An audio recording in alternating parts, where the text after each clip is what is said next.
হন্ডার BR-V auto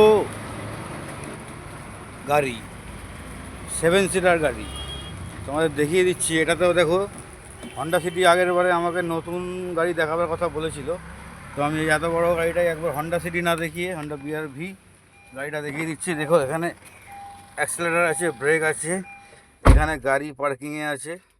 তো গাড়ি করতে গেলে কি করতে হবে, গাড়ি পার্কিং, এই গিয়ার হ্যান্ডেল কিন্তু সরবে না যতক্ষণ না তুমি গাড়ি স্টার্ট দিচ্ছ। দেখো পার্কিংয়ে আছে, parking, reverse, neutral, drive, S. আর এখানে আছে প্লাস মাইনাস স্টিয়ারিংয়ে, এখানে 1 2 3, এখানে তুমি গিয়ার দিতে পারবে স্টিয়ারিং থেকেও। দেখে না, এখানে একটা নতুন জিনিস আছে, যেটা স্টিয়ারিংয়ে তুমি এদিক থেকে গিয়ার বাড়াতে পারবে হাত দিয়ে, এদিক থেকে বাঁদিক থেকে তুমি গিয়ার কমাতে পারবে।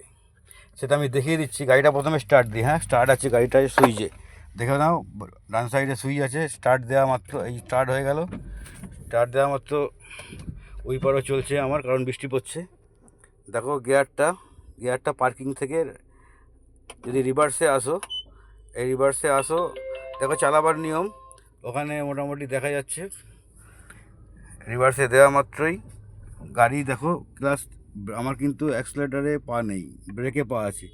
ব্রেকে পা সরানো মাত্রই, আমি দেখাতে পারছি না ঠিকঠাক, দেখো গাড়ি কিন্তু এগোচ্ছে। আবার তুমি ড্রাইভে যদি যাও, জাস্ট দেখো দূর থেকে এই যে ব্রেকে পাটা আছে, জাস্ট তুললেই কিন্তু গাড়িটা এগোচ্ছে। দেখো এগোচ্ছে গাড়ি এগিয়ে যাচ্ছে, দেখতে পাচ্ছ তোমরা। তাহলে বোঝা গেল মোটামুটি। এবার দেখো নতুন গাড়ি বলো যাই বলো, সব গাড়িতে কিন্তু গিয়ার সিস্টেমটা একই আছে।